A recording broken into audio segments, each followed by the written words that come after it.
In this lesson, we'll show you the steps for requesting time off in Workday. However, not all USC employees will use Workday to make time off requests. It's true that all USC employees will use Workday to request leaves of absence. However, only exempt employees will use Workday to request time off. Eligible non-exempt and hospital workers will be able to view their time off in Workday, but will request time off in their current timekeeping system. If you are an ISI and ICT employee, you will not see your time off balances in Workday, and you will also request time off in your current timekeeping system. Let's quickly review the differences between time off and a leave of absence. Time off is usually paid vacation or sick time away from work, and a leave of absence is usually an extended, unpaid leave for medical, personal, or military reasons. Keep in mind that you will not use Workday to request time off if you use a different timekeeping system such as Kronos or Trojan Time. Beginning on the All About Me page with the Time Off worklet open, and then, in the Request section, click on Time Off. This will open the Request Time Off screen. The Request Time Off screen has three main parts. You'll use this area to initiate a time off request, and you can view your projected time off balances here, and the bottom pane shows all previous time off requests and their statuses. The projected balances will default to today's date, and you can request time off for any plan for which you have a positive balance. You can change this date to see what your accrued time off will look like at a different point in time. Use the calendar to change the date, and the projected balances will update accordingly. Selecting a date in the future shows how many hours will be available on that date based on your accrual rate and the assumption that you haven't taken any time off between now and then. The Previous Time Off Requests pane displays all time off requests in the system, as well as their date, their type, such as vacation or sick time, and their status.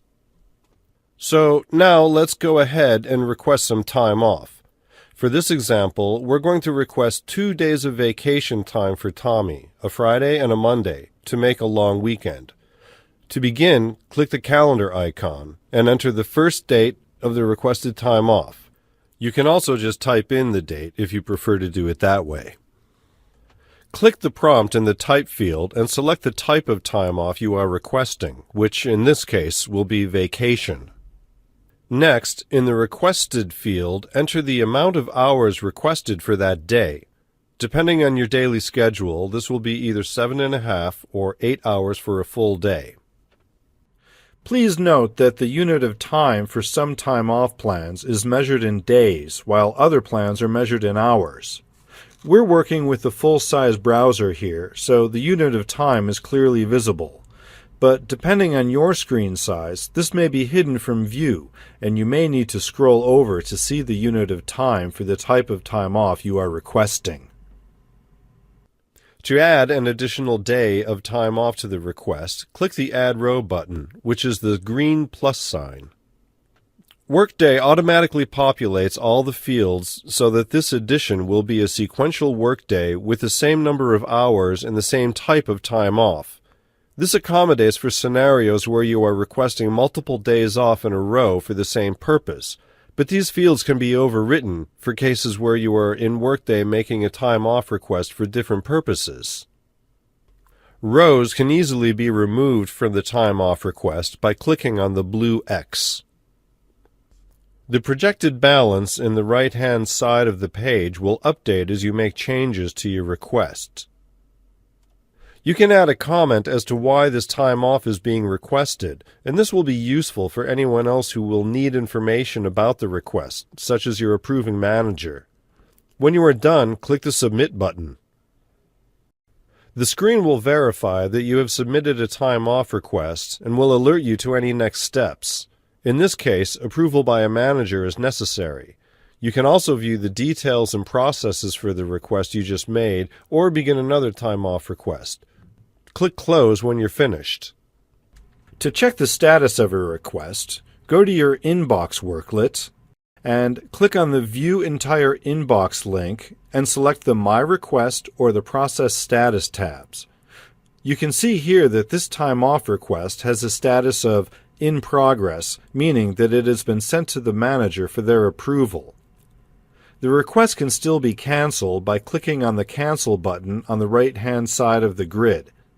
Once a manager's approval has been made, the status of the request will change to Successfully Completed and the Cancel button will disappear.